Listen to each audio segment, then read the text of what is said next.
Hello, aujourd'hui on se retrouve dans une vidéo un peu différente de d'habitude parce que à l'époque, quand j'étais étudiante en histoire de l'art, surtout en licence, j'étais à la recherche de contenu, de documentation, de choses actuelles sur le domaine de l'histoire de l'art, voire de l'histoire, et qui avait d'autres réflexions que ce qu'on pouvait nous enseigner à la fac, qui abordait des sujets qu'on n'abordait pas forcément pendant les études, ou qui étaient plus ancrés sur l'actualité du monde de l'histoire de l'art, etc.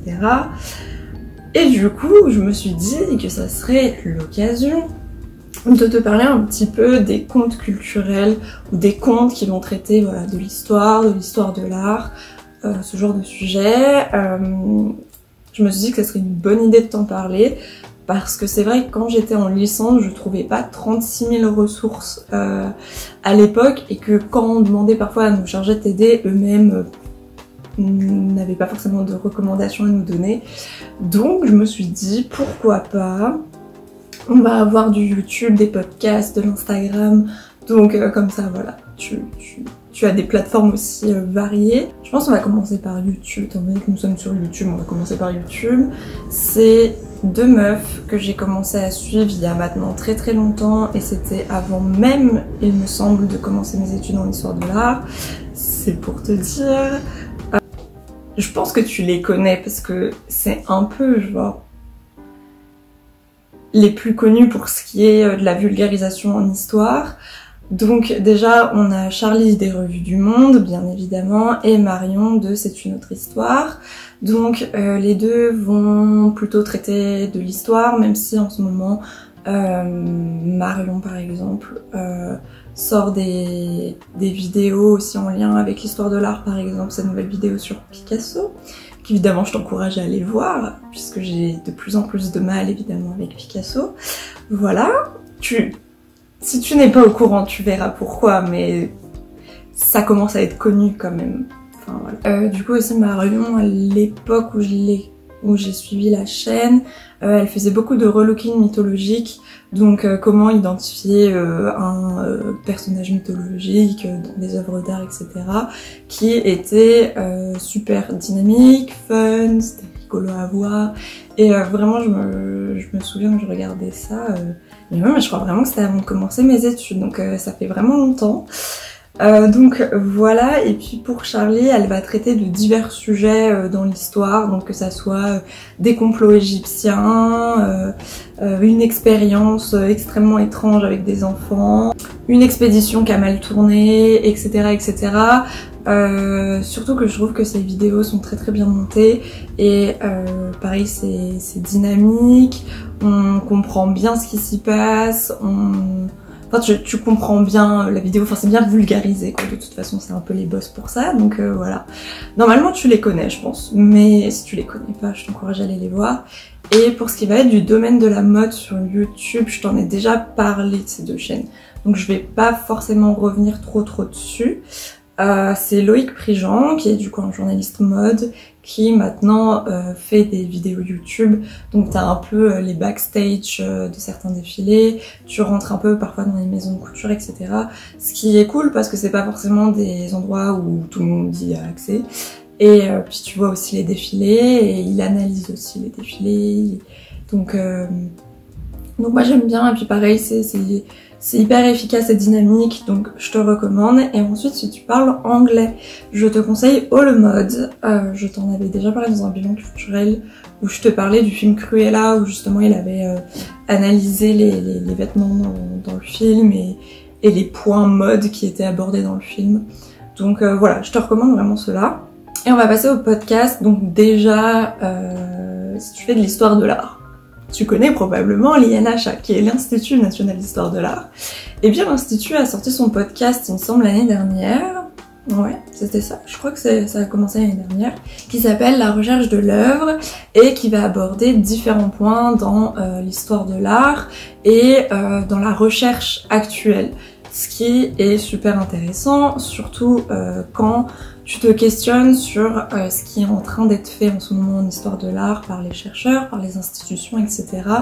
Il y a notamment un épisode que j'ai trouvé très intéressant sur les objets d'art d'Afrique, puisque ce sont des objets qui comportent énormément de problématiques, donc que ça soit au niveau de la traçabilité de ces objets, des questions de restitution aussi de ces objets à leurs divers pays d'origine, c'est des questions qui sont intéressantes et qui mettent du temps à progresser dans les institutions françaises. Je sais pas comment ça se passe à l'étranger, mais bon, dans les pays occidentaux, ça met un peu de temps à restituer les objets.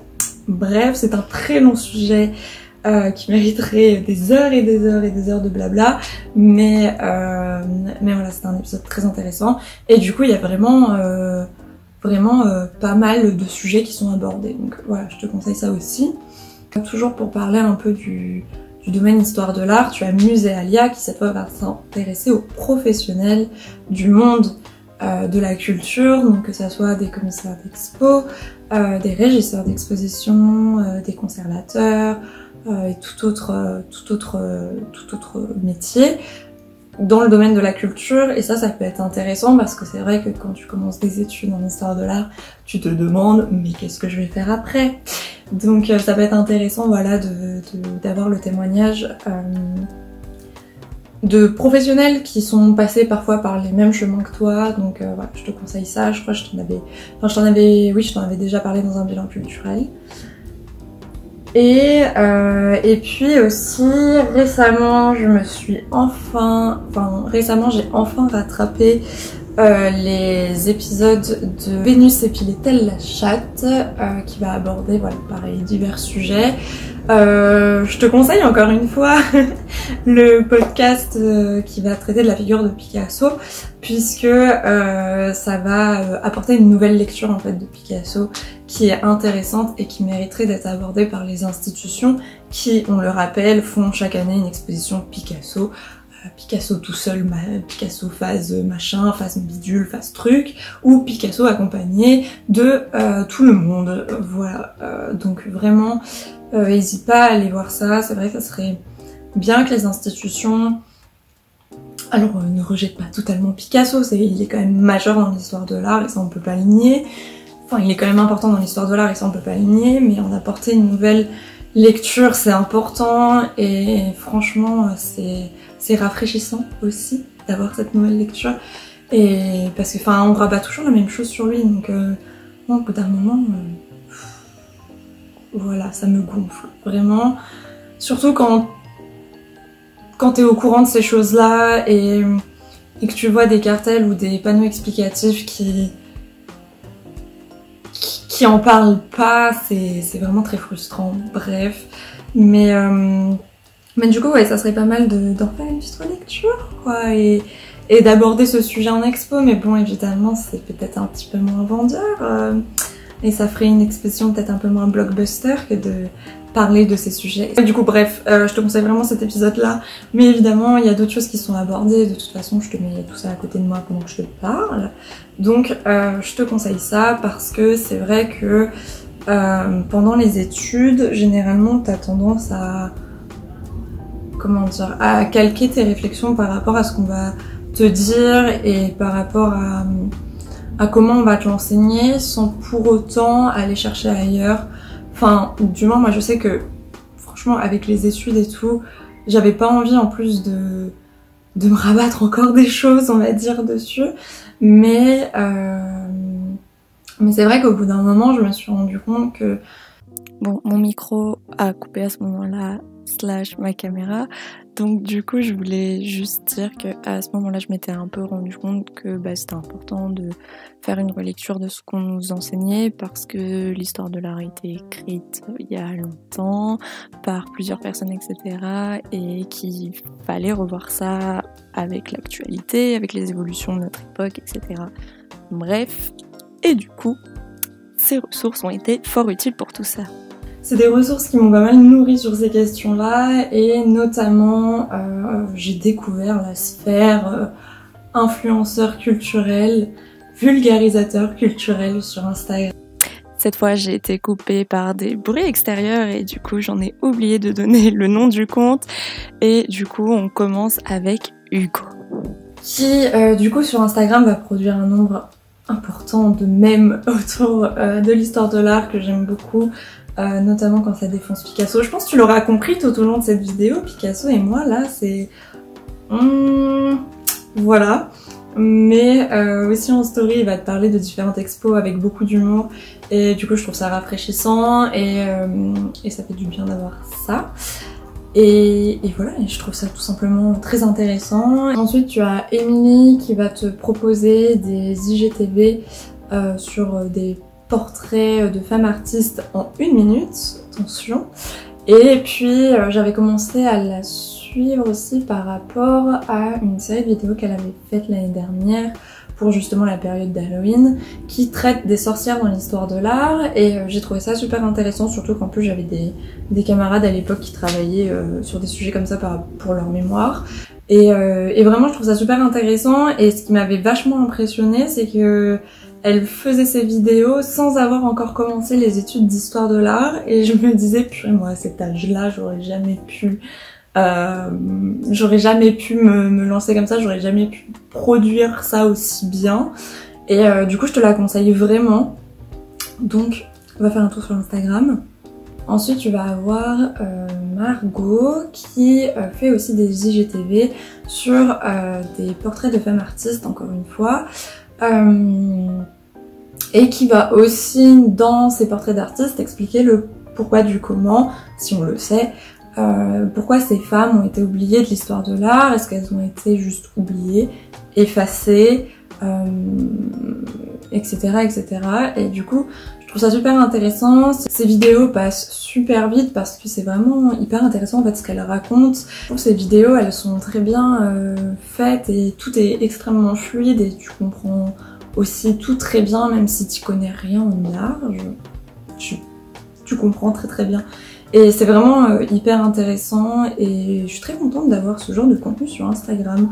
Enfin bon bref, et ensuite on a Eva qui a aussi une newsletter qui va aussi avoir des réflexions sur la place des femmes artistes dans l'histoire de l'art et qui va aussi avoir cette relecture de certains artistes hommes un peu problématiques qu'on a tendance à glorifier et à placer comme des génies intouchables. Oui, tu l'as deviné, et il y a encore Picasso qui est dans le lot. Bref. Ça se trouve un jour je sortirai une vidéo sur une analyse d'œuvre sur Picasso et personne ne s'y attendra, mais voilà. Bref, et aussi elle met en story les expos qu'elle visite et ce qui est cool c'est que comme elle vit à Londres, bah tu vois un petit peu ce qui se passe du côté des institutions britanniques et je trouve ça cool d'avoir ça à portée de main quoi sur son portable, de pouvoir voir des visites dans des institutions britanniques via Instagram. Je trouve ça plutôt cool, surtout que elle les explique très bien et puis si tu parles pas anglais, bah ça te permet d'avoir accès à la connaissance de ces expositions dans ta langue natale, donc c'est nickel. Moi j'aime beaucoup suivre tous ces comptes. Niveau Instagram aussi je pense, peut-être que c'est le compte le plus connu de ceux que je t'ai cités pour Instagram. Tu as la Minute Culture qui du coup en story va aborder soit un portrait d'artiste, soit un thème dans l'histoire de l'art, donc par exemple Perséphone dans l'histoire de l'art, ce genre de sujet. C'est des stories pleines d'humour qui sont sans prise de tête et évidemment si tu n'y connais rien en histoire de l'art, ça t'aide à comprendre et en plus ça te le fait avec de l'humour, donc c'est toujours plus simple d'apprendre avec humour. Donc je te conseille, et après sur son feed Instagram c'est beaucoup de mèmes que je te conseille bien entendu aussi. Surtout que tu l'auras compris, c'est des comptes qui... Enfin surtout pour les... Enfin c'est des comptes qui, soit avec humour, vont déconstruire un petit peu les institutions, l'histoire de l'art en elle-même, et ou avec des exemples de portraits d'artistes femmes, etc. Et du coup, je trouve ça hyper intéressant. Et les gender studies et les queer studies, c'est des trucs qui m'intéressent vachement en ce moment, parce que c'est pas forcément... Enfin, si, en vrai, ça commence dans les institutions. T'as une monographie sur Georgia O'Keeffe en ce moment, à Pompidou, que je suis toujours pas allée voir, évidemment, bravo moi. T'as des monographies d'artistes femmes qui arrivent, y a plus de choses qui se font, mais ça reste quand même encore à progresser, parce qu'au niveau des collections, c'est pas encore ça, quoi. Enfin, t'as juste à aller voir au Louvre, y a pas beaucoup de femmes qui sont exposées, hein, elles sont plutôt en réserve. Hein. Donc bref, je trouve ça hyper intéressant, ce genre de sujet, et étant donné que moi je veux aller dans la conservation, forcément c'est des sujets qui m'intéressent, parce que je me dis que si j'arrive un jour à ce poste, un jour, peut-être, on l'espère, bah j'aimerais un peu changer les choses, quoi, et faire en sorte d'avoir plus de représentation dans les musées, sans pour autant évidemment effacer tout ce qu'il y a eu avant, mais apporter une nouvelle relecture, apporter des choses plus rafraîchissantes, des choses qu'on voit pas tous les ans, comme Picasso, tu l'auras compris je pense au bout d'un moment. Mais voilà, et pour finir, je voulais te parler de Clara, qui est surtout active sur TikTok, mais aussi sur Instagram, et plus récemment sur Twitch aussi. Donc du coup, elle va surtout te parler d'art contemporain, enfin même on pourrait, je crois à la fac on appelait ça plutôt art actuel, pour vraiment ancrer ça dans c'est maintenant, tout de suite, aujourd'hui. Donc elle va te proposer énormément d'expositions, notamment en galerie, et ça permet de passer un peu la porte de la galerie. Même moi qui ai un bac+5 dans ce domaine, j'ai du mal à passer la porte d'une galerie.